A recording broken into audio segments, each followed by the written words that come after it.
Assalamualaikum warahmatullahi wabarakatuh. Perkenalkan, saya Rahu Putra Pramjitat dengan NIM C2C02306.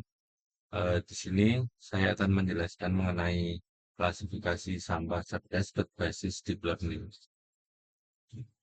Eh, saya latar belakang dari proyek ini yaitu masih banyak proses pemilahan sampah yang dilakukan secara manual dengan memanfaatkan teknologi artificial intelligence, khususnya CNN, kami berusaha membangun sistem yang mampu mengenali jenis sampah secara otomatis berdasarkan fitra atau gambar sehingga proses pemilahan menjadi lebih cepat, akurat, dan efisien. Sebelum masuk ke teknis sistem, kita melihat terlebih dahulu permasalahan yang berbeda, yaitu pemilahan sampah dilakukan secara manual dan memiliki beberapa kelemahan, yaitu membutuhkan waktu yang lama, biaya tenaga kerja yang tinggi, dan rentan terhadap human error. Sebaliknya dengan menggunakan AI berbasis deep learning, yaitu klasifikasi menjadi kecepatan akurasi instan, skalabilitas tinggi untuk volume besar, serta konsistensi presisi berbasis ekstraksi fitur otomatis. Eh, untuk beta jalurnya yaitu pada tahap pertama yaitu membangun arsitektur CNN sebagai model klasifikasi. Untuk tahap kedua yaitu melatih model menggunakan dataset yang telah disiapkan agar dapat mengenali 6 kategori sampah. Tahap ketiga adalah melakukan evaluasi terhadap performa model untuk mengetahui tingkat akurasi.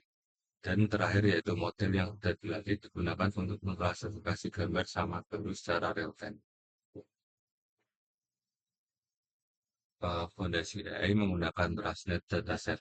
Model CNN membutuhkan data untuk belajar. Oleh karena itu, kami menggunakan dataset TrustNet yang dikembangkan oleh Gary Tung dan Mindy Yang dari Stanford University. Dataset ini terdiri sekitar 2.527 web dengan 6 kategori yaitu cardboard, glass, metal, paper, plastik, dan trash.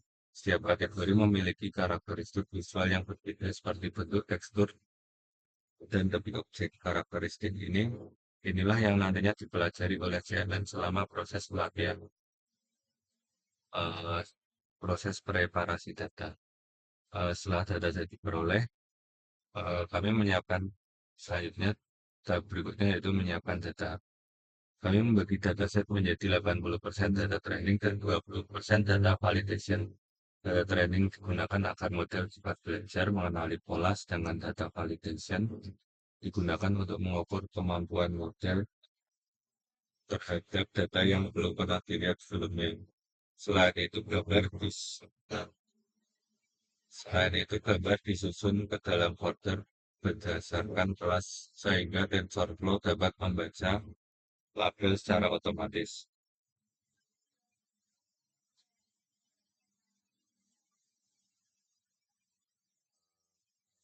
Kami menggunakan CNN yaitu karena merupakan algoritma yang memang dirancang untuk pengolahan data digital. Berbeda dengan metode tradisional yang membutuhkan ekstraksi fitur manual, CNN mampu mempelajari fitur-fitur penting secara otomatis seperti tepi warna, tekstur, hingga objek bentuk. Dengan kemampuan tersebut, CNN sangat cocok digunakan untuk mengenali berbagai jenis sampah yang memiliki karakteristik yang berbeda. Arsitektur jaringan CNN yang kami gunakan yaitu meliputi gambar berukuran 128 kali 128 pixel, kemudian diproses melalui block convolution dan max polling. Setiap convolution layer bertugas mengekstraksi fitur, sedangkan max polling mengurangi ukuran data agar proses komputasi menjadi lebih efisien.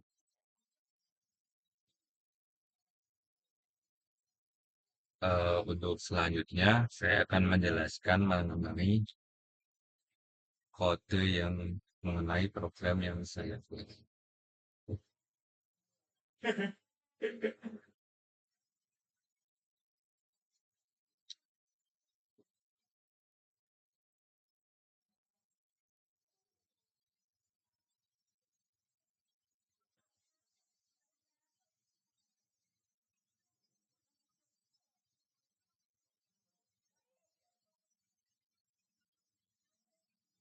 Pada tahap pertama, saya menginstal beberapa library yang dibutuhkan dalam proyek ini. OpenCV digunakan untuk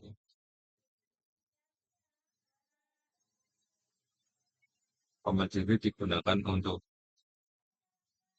membaca dan mengolah gambar TensorFlow digunakan sebagai framework deep learning untuk membangun model CNN, sedangkan Matplotlib digunakan untuk menampilkan gambar maupun grafik hasil pelatihan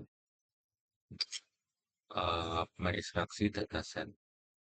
Dataset yang masih berbentuk filezip diekstrak terlebih dahulu menggunakan library zipfile. Seluruh dataset ini dipindahkan ke folder dataset sehingga nantinya dapat dibaca oleh TensorFlow.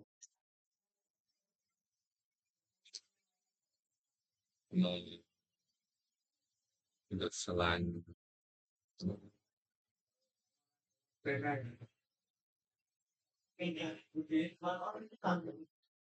menampilkan nama kelas.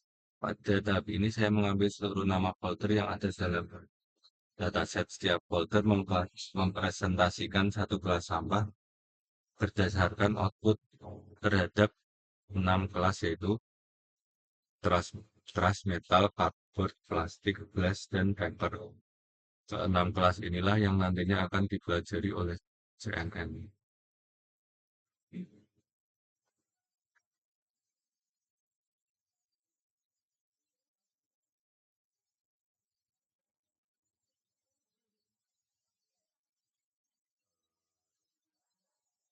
Dari kode ini menampilkan satu contoh gambar secara acak dari setiap kelas. Tujuannya adalah memastikan bahwa gambar berhasil dibaca dengan benar dan setiap kategori memiliki data yang sesuai. Sini terlihat gambar secara acak.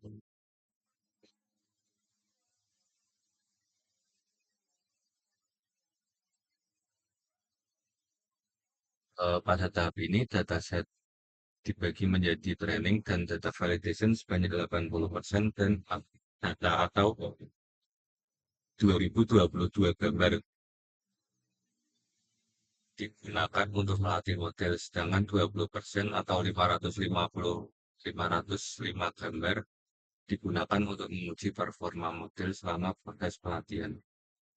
Seluruh gambar juga ukurannya menjadi 128 kali 128 pixel agar memiliki ukuran yang seragam.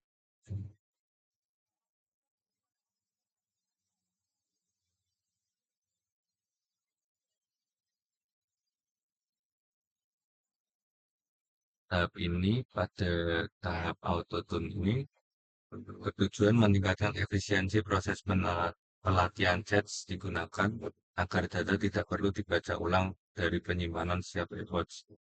Shuffle digunakan untuk mengacak urutan data sehingga model tidak menghafal urutan gambar, sedangkan prefetch membuat proses pembacaan data berjalan bersamaan dengan proses pelatihan sehingga data training menjadi lebih cepat.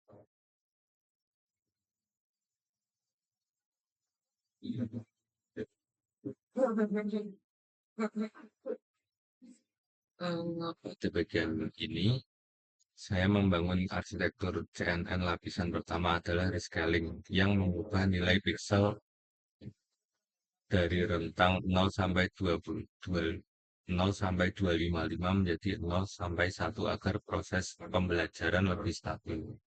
Kemudian terdapat 3 pasang konju 2D untuk max polling 2D dan net max polling 2D. Konju 2D bertugas mengekstraksi ciri-ciri penting dari gambar, seperti bentuk tekstur dan pola. Max polling berfungsi mengurangi ukuran fitur sehingga proses komputasi menjadi lebih ringan tanpa menghilangkan informasi penting.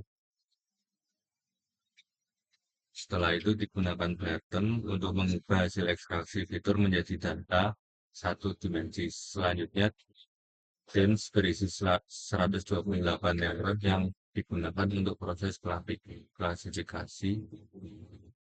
Dropout sebesar 30% digunakan untuk mengurangi resiko overfitting. Terakhir terdapat dense dengan 6 neuron menggunakan fungsi aktivitas software karena model akan mengklasifikasi gambar ke dalam 6 kategori. Sebelum dilatih, model harus dikompilasi terlebih dahulu. Optimizer yang digunakan adalah Adam karena mampu mempercepat proses pembelajaran fungsi loss menggunakan sparse kategorial cross entropy karena label masih berupa angka, sedangkan metrik evaluasi yang digunakan adalah akurasi sehingga kita dapat melihat tingkat ketepatan prediksi model.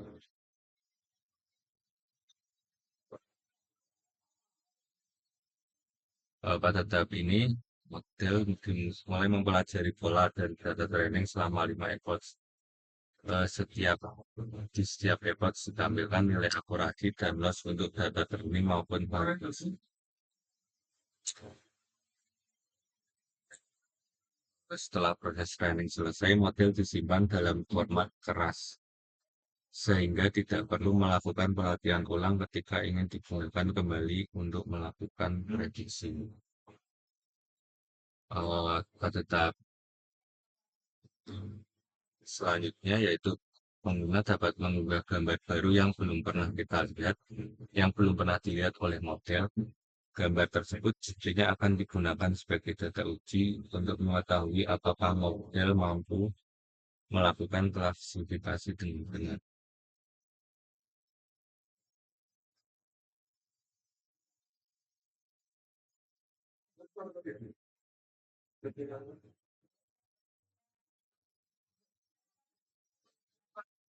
Gambar yang diunggah diubah ukurannya menjadi 128 kali 128 pixel akan sesuai dengan input model. Setelah itu model melakukan prediksi terhadap gambar tersebut pada contoh hasil.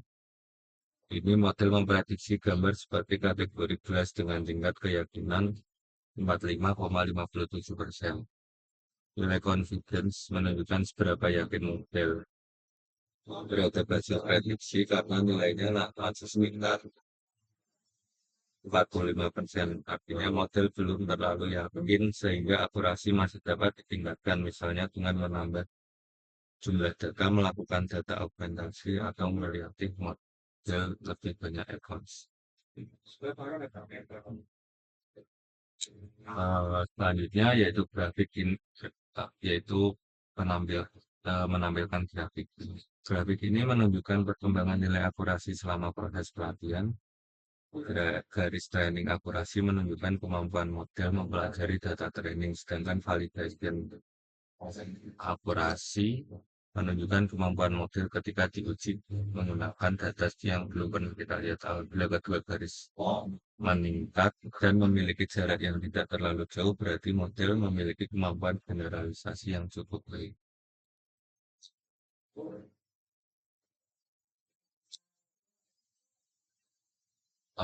Selanjutnya yaitu tentang grafik loss, yaitu memperlihatkan perubahan nilai loss selama proses pelatihan. Semakin rendah nilai loss berarti kesalahan prediksi model semakin kecil. Idealnya baik training loss maupun validation loss akan terus menurun seiring bertambahnya epoch. Jika validation loss justru meningkat sementara training loss terus menurun, maka model mengalami overfitting. Secara keseluruhan, alur program ini dimulai dari menyiapkan dataset, membagi data menjadi training dan validation, membangun arsitektur CNN, melatih model, menyimpan model, kemudian menguji. Mengujinya menggunakan gambar baru. Hasil evaluasi ditampilkan dalam bentuk nilai akurasi loss serta confidence prediksi sehingga kita dapat menilai beberapa baik model mengenai 6 kategori sampah. Sekian presentasi dari saya. Apabila banyak kekurangan, terima kasih. Wassalamualaikum warahmatullahi wabarakatuh.